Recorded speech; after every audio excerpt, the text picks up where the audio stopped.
안녕하십니까? 자기소개 한번 해보세요. 네, 저는 한 번 맡은 일은 끝까지 하여 결과를 내는 지원자 두더지입니다. 네, 우리는 살면서 다양한 면접을 봅니다. 동아리, 대외활동, 아르바이트, 인턴, 취업에 이르기까지 우리는 우리 스스로를 끊임없이 남에게 각인시켜야 합니다. 하지만 정말 취업이 계속 어려워질수록 본질을 흐리는 말들이 난무하고 있습니다. 학벌, 학점, 토익, 자격증, 어학연수 운수, 공모전, 인턴, 사회봉사, 성형수술에 이르기까지 끊임없이 말들이 생겨나고 있는데요. 하지만 저는 이럴 때일수록 오히려 가장 기초적이고 중요한 자기소개가 핵심이라고 생각합니다. 왜 우리는 친구들과 말하듯이 면접을 편안하게 보지 못할까요? 왜 우리는 말을 잘 하지 못하는 것일까요? 저는 나의 말이 없기 때문이라고 생각합니다. 할 말이 없는 거죠. 이렇게 생각하실 수 있을 거예요. 나는 할 말이 정말 많은데 긴장돼서 말을 못하는 거다 라고 하실 수 있겠지만 사실 그 준비된 말은 자신의 말이 아니기 때문입니다. 일부 인사 담당자나 취업 전문가라고 하는 사람들이 지원자들에게 암기하지 마세요 라고 이런 식으로 말을 하는데요. 이 말이 외우지 말라는 게 아닙니다. 오히려 외웠는데 티나지 않게 자연스럽게 말을 하라는 것이죠.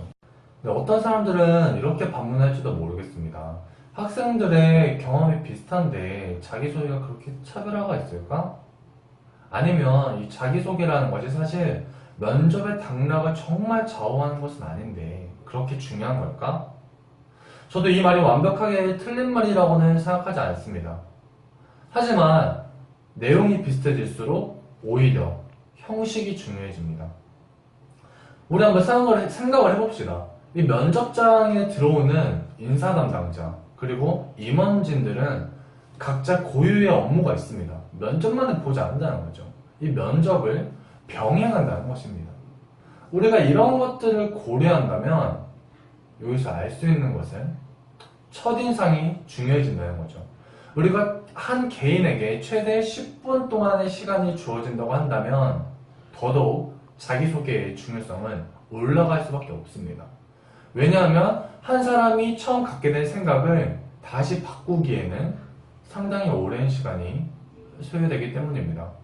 그러면 여기서 여러분들은 한 가지 궁금하실 겁니다. 어떻게 하면 말을 정말 이렇게 잘할 수 있을까? 말을 잘하기 위해서는 먼저 자신이 머릿속에 갖고 있는 막연한 생각들을 이렇게 소리내서 말로 표현할 수 있어야 됩니다. 내가 말하는데 내가 들어봤는데 어색해. 그러면 다른 사람들은 더 어색해하지 않겠어요? 이뿐만이 아닙니다. 우리가 말에 차별화를 갖기 위해서는 바로 내면의 말을 할 줄 알아야 되는데요. 이 내면의 말은 정말 특별한 게 아닙니다. 제가 서두에서 처음에 저를 두더지라는 동물에 빗대어서 표현한 이유는 인사 담당자들이 호기심을 갖고 질문을 할 수 있도록 유도했습니다. 동시에 나는 어떤 일을 맡으면 끝까지 책임감 있게 해나간다는 그런 제 가치관을 드러낸 것이기도 하고요. 우리는 다음에 여러 사례들을 통해서 어떤 질문에 어떤 식으로 대답을 해야 되는지 한번 알아보겠습니다. 자기소개가 뭐라고 생각하세요? 네, 저는 자기소개가 나를 소개하는 게 아니다 라고 생각합니다. 오히려 이 자기소개라는 것은 회사나 면접관이 원하는 특성에 맞는 나를 보여주는 것이라고 생각합니다. 그럼 제가 다음과 같은 4가지 질문을 할 거예요. 이 질문들의 의미가 뭐라고 생각하세요? 네, 저는 첫 번째 이 지원 동기와 관련해서는 지원자의 특화된 동기와 지원자의 가치관을 확인해 봄으로써 이 사람이 우리 회사에서 얼마나 오랫동안 잘 일할 수 있는지 확인하기 위한 질문이라고 생각합니다. 이 다음으로는 지원자의 강점과 약점을 묻는 것인데요. 이 강점이라 하는 내가 내 스스로를 얼마나 긍정적으로 생각하는지 확인하기 위한 것이라고 보고요.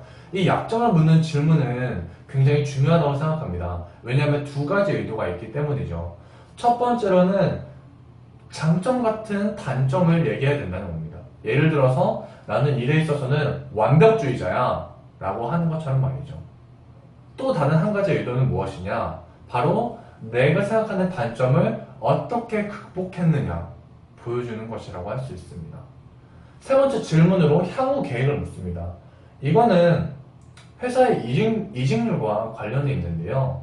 요즘 많은 사람들이 회사를 이직하는데 그에 따라서 회사도 투입된 교육 비용의 소모가 상당하다고 할 수 있습니다. 따라서 이 지원자가 얼마만큼 애사심이 있는지, 그리고 회사에서 어떻게 미래를 구체적으로 그려나갈 것인지 보여줄 수 있는, 드러낼 수 있는 질문이라고 생각합니다. 그리고 우리 회사에 관해 알고 있는 것, 이 많은 사람들이 회사의 장점만을 얘기하려고 합니다. 하지만 오히려 저는 회사의 단점을 얘기할 수 있어야 된다고 생각하는데요. 왜냐하면 그게 나의 문제의식을 드러낼 수 있기 때문이죠. 하지만 여기서 끝이 아닙니다. 만약 우리가 면접을 봤는데 내가 너무 긴장해서 면접을 못 받고 망쳤다고 생각하십니까? 하지만 절대 포기하지 마십시오. 다음의 경우가 있을 수 있기 때문입니다. 마지막으로 하고 싶은 말이 있습니까? 왜 어떤 면접관들은 이런 식으로 질문을 하는 걸까요? 잘 생각해 보십시오. 면접관들도 사실 어떤 사람을 이렇게 뽑을지 정말 고민이 되기 때문입니다. 만약 이렇게 묻지 않으신다고요? 그러면 네, 면접관님, 저 마지막으로 하고 싶은 말이 있습니다. 이렇게 직접 손을 들어서 말씀하십시오. 왜냐하면 우리 인간은 처음과 끝에서의 집중력이 이런 곡선 형태로 변화하기 때문입니다. 자신을 망쳤다고 포기하지 말고 우리가 끝까지 우리를 각인시키기 위해서 노력한다면 저는 결과가 변할 수 있다고 생각합니다. 페이스북의 최고 운영 경영자인 sheryl 샌드버거 씨도 그렇게 생각할 겁니다. 2012년 하버드 경영대학원 졸업사 축사에서 이런 말을 했습니다. 하버드 졸업생이 저한테 전화를 해서 저 페이스북에 들어가고 싶은데 저 sheryl 씨한테 사실은 제가 엄청 잘하고 있는 여러 가지 것들, 그리고 제가 하고 싶은 일에 대해서 말을 하고 싶었어요. 하지만 곰곰이 생각해보니까 그건 누구나 다 하는 거잖아요. 이런 식으로 말을 하더라고요. 그러면서 동시에 저한테 sheryl 씨가 지금 현재 가장 문제라고 생각하는 건 뭡니까? 저는 그 문제를 해결할 수 있는 사람이 되고 싶어요. 이렇게 말을 했습니다.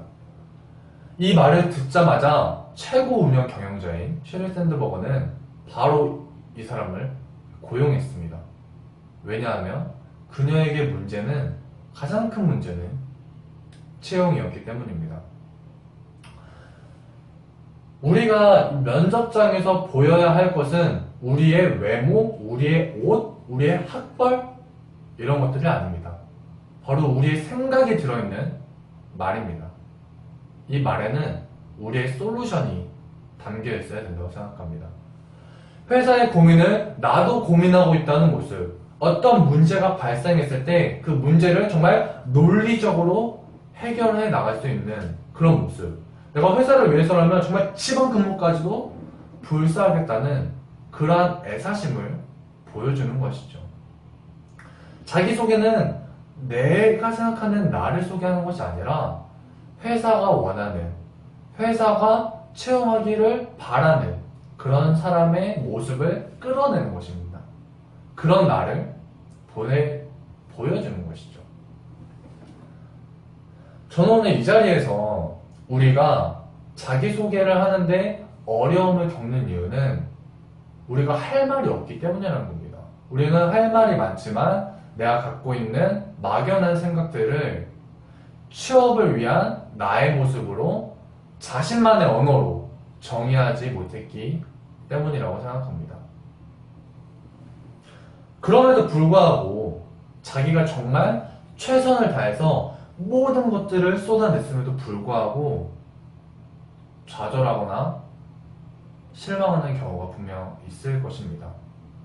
지금의 취업난을 생각한다면 그런 경우가 비일비재할 것입니다.